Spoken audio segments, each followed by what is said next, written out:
In 1904, banks across Ohio were quietly lending a fortune to one woman.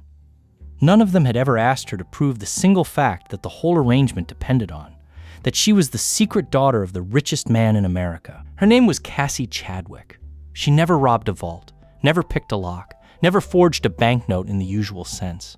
She simply made one breathtaking claim and let greed do the rest. This is the story of a fortune that never existed, borrowed against a father who had never met her, and the small Ohio bank that paid for the whole illusion with its life. But she was not born Cassie Chadwick. She was born Elizabeth Bigley in 1857 on a small farm in Ontario, Canada, the third of 8 children.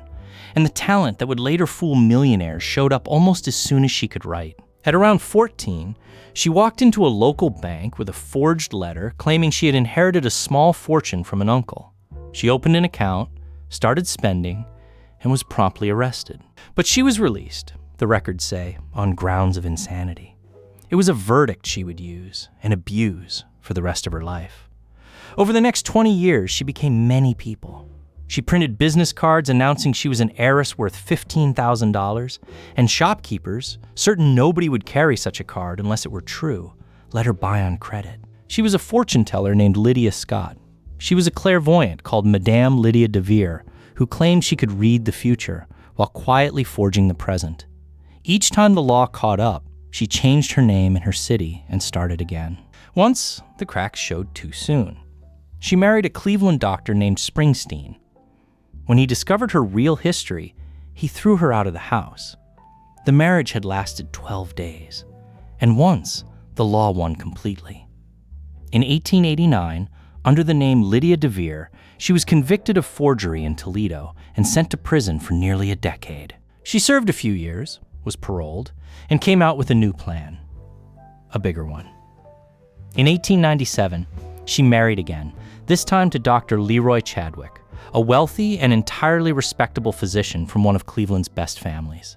Overnight, the woman with a dozen criminal names became Mrs. Cassie Chadwick, a doctor's wife with a fine house on a fine street. She had the address. She had the name.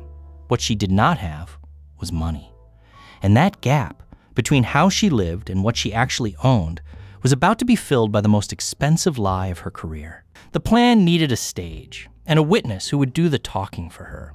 So in 1902, she arranged for a respected Cleveland lawyer to escort her on a trip to New York. Their destination was the mansion of Andrew Carnegie, the steel tycoon, and at that moment, one of the richest men on earth. She told the lawyer to wait in the carriage. She went inside alone and stayed for about half an hour. In truth, accounts suggest she may simply have spoken to a member of the household staff about some trivial matter. But the lawyer could not see that. All he saw was a woman being received, privately, in the home of Andrew Carnegie. When she climbed back into the carriage, she was carrying papers. And as she settled into her seat, she let one of them slip, as if by accident, onto the floor where the lawyer could not miss it. It was a promissory note for $2 million, signed in a bold, confident hand, Andrew Carnegie. She snatched it back, flustered, and begged him to keep her secret. And then, with great reluctance, she confided the thing she had wanted him to believe all along. She was Andrew Carnegie's illegitimate daughter. The notes were her inheritance, paid quietly to keep her existence out of the papers. It was perfect. By swearing him to silence, she guaranteed he would tell everyone. A secret this size does not stay still. The lawyer, simply by being a trusted man who had seen the note with his own eyes, became her most powerful and most honest salesman. He believed every word. To make the story solid, she did one more thing. She placed a bundle of papers, the supposed Carnegie notes, into a safe deposit box and let it be understood that they were worth $7 million. She told people she would inherit $400 million when Carnegie died. Now think about what the bankers were hearing. A quiet, respectable doctor's wife was secretly the heir to one of the greatest fortunes in the world. She could not touch the money yet while her father lived, but she could borrow against it. And whoever lent to her now would be repaid, with interest, the moment the old man died. There was something else, too. Because the inheritance was supposedly secret, the loans had to be secret. And a secret loan, the bankers reasoned, could carry a secret rate of interest, far above what the law would normally allow. Each banker thought he was the clever one, quietly fleecing a naive heiress. None suspected they were the ones being fleeced. And so the money came. Not in a single dramatic heist, but in a steady, quiet river of loans, from bank after bank, year after year, all of it secured against a stack of forged paper in a box nobody was allowed to open. And how she spent it. Cassie became one of the great spenders of her age. She bought dozens of dresses at a time, jewels by the handful, and once threw a dinner so lavish that a single plate cost $8 when many people earned $1 a day. The newspapers, not yet knowing the truth, marveled at the mysterious Cleveland millionairess. They called her the Queen of Ohio and wrote breathless columns about her parties. The more famous she became, the more real the fortune seemed, and the more eager the next banker was to lend. Here is the part that should have stopped everything, and never did. At no point in all those years did a single banker do the one obvious thing. Walk up to Andrew Carnegie, or send him a polite letter, and simply ask, "Sir, did you sign this note? Did you ever even meet this woman?" They did not ask because they did not want the answer. The fortune was too beautiful to test. As long as nobody confirmed it, every banker could keep believing he was about to be repaid. The lie survived not because it was clever, but because checking would have ruined the dream. There was a Ponzi-like problem buried in all of this. The interest was crushing. To pay one banker, she had to borrow from the next. The money had to flow forward faster and faster just to stand still. And rivers like that always run dry. The strain pushed her toward the most fateful loan of all. To keep the wheel turning, she leaned hard on a small bank in the quiet college town of Oberlin, Ohio. The Citizens National Bank. Its president, Beckwith, believed her completely and lent her sums far larger than his little bank could afford to lose. For 7 years, nobody pulled the thread. Then, in 1904, a banker in Boston named Herbert Newton, who had lent her a large sum, simply asked to be paid back. And when she put him off and put him off again, he did the unthinkable. He sued her in open court for the money. The lawsuit was the pin in the bubble. Suddenly, the secret was a headline. Reporters started asking the obvious question that the bankers never had. Where exactly is this Carnegie money? And in New York, a journalist finally walked up to Andrew Carnegie himself and put it to him directly. Carnegie's answer was short, and it brought the whole structure down. He had never met her. He had never signed those notes. In fact, he said he had not signed a personal promissory note of that kind in more than 30 years. The $400 million inheritance had never existed for a single second. Now came the part that was not funny at all. When the news broke, the people of Oberlin remembered how much of their savings sat inside the Citizens National Bank and how much of it the bank had handed to Cassie Chadwick. They rushed to pull their money out all at once. It was a run. And the little bank had nothing left to give them. The Citizens National Bank of Oberlin collapsed and closed its doors.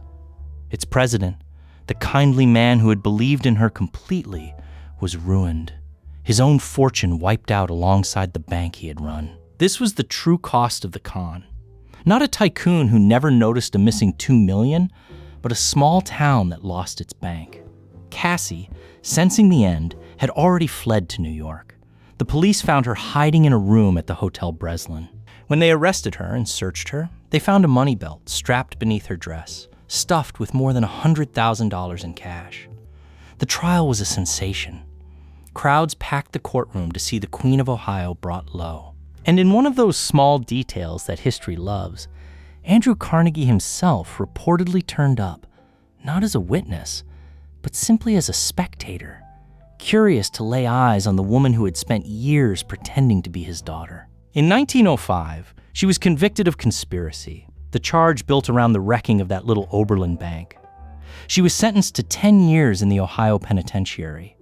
There would be no new name this time, no plea of insanity, no fresh city to start over in. The disguises were all used up. Cassie Chadwick never left prison. She died inside its walls in 1907, by some accounts on or near her 50th birthday. The woman who had borrowed millions against a father, she never had ended with nothing, in a cell, under the one name the law would no longer let her change. There is one last twist, almost gentle. Carnegie, the man whose name had been forged across millions in debt, was apparently more embarrassed than angry. He is said to have helped pay for a new library in Oberlin, the very town his fake daughter helped bankrupt. So how did one woman with a stack of forged paper borrow a fortune from people whose entire job was to be careful with money? The answer is the same trick, dressed in different clothes, every time. She never sold proof. She sold a story too flattering to question. Every piece of the con was built around stopping people from checking. The secret that demanded silence. The inheritance you could only collect after a death. The notes locked in a box. The high interest that made each banker too greedy and too guilty to compare notes with the bank across the street. And the thing that made it all work was the most ordinary of all. Greed wearing the mask of caution. Each banker thought his suspicion was satisfied because the deal looked too good to be a trap. The better the offer feels, the harder you should look. Cassie Chadwick built an empire on people who looked away on purpose. The story feels old, with its carriages and its top hats. But strip away the costumes, and it is happening right now. A secret no one is allowed to verify. A return too good to test. A circle of clever people, each too proud to admit they never actually checked. We just call the modern version a fund, or a startup, or a token. So the next time someone offers you something extraordinary and asks you to trust them rather than check, picture a quiet woman in a feathered hat, dropping a forged note onto a carriage floor, knowing exactly which way you would look. The man who could have ended it all with one letter never wrote it. Whatever you do, write the letter. If a fortune that never existed could empty a bank, wait until you see the man who forged a famous painter so perfectly that, to save his own life, he had to prove in court that he was a fraud. That story is one click away, and I will see you there.